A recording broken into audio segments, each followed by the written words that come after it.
Hi అండి. Collector గారికి కూడా ఫోన్ స్విచ్ ఆఫ్ చేసుకునే అధికారం లేదు.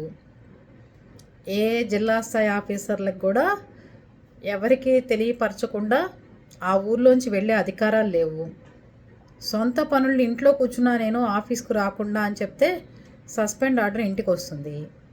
ఒకే ఒక జీవితంలో మనిషికి ఎన్ని సెలవులు పెట్టుకున్నా, ఎంత ఫోన్లు స్విచ్ ఆఫ్ చేసుకున్నా, లేదంటే నేను పని రాలేదు ఏంటి అని ఫోన్ చేస్తే నాకు ఇప్పుడు రావాలని లేదని చెప్పినా ఓన్లీ ఒక పని అమ్మాయికే చెల్లుతుంది. అది నెలకి 4 సెలవులు. ఈ లోపల ఆమెకు ఒంట్లో బాగుండకపోతే ఒకరి సెలవు, పక్కింటి వాళ్ళతో ఈమెకి తగాదా అయితే 2 సెలవులు, మొత్తం ఒక 15 రోజులు సెలవు పెట్టి ఒక 15 రోజులు వస్తే ఆ జీతం కోసం అని చెప్పి ఆ 15 రోజులు వస్తారు. జీతం ఫస్ట్ తారీఖు తీసుకోగానే 2-3 తారీఖుల్లో అసలు కనపడరండి వాళ్ళు. వాళ్ళకి అసలు రావాలనిపించదు. అది పరిస్థితి. మీరు జీతం ఇవ్వకుండా మేము పనులకు ఊరికే పనులు చేసుకుంటున్నట్టు మాట్లాడుతున్నారు ఏంటి అది ఇది అంటున్నారు. కాదు, అందరికంటే పవర్ఫుల్ పని అమ్మాయి అని చెప్తున్నాను.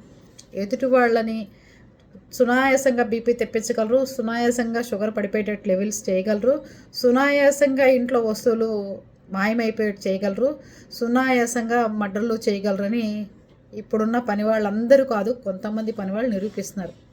ఆలోచించండి.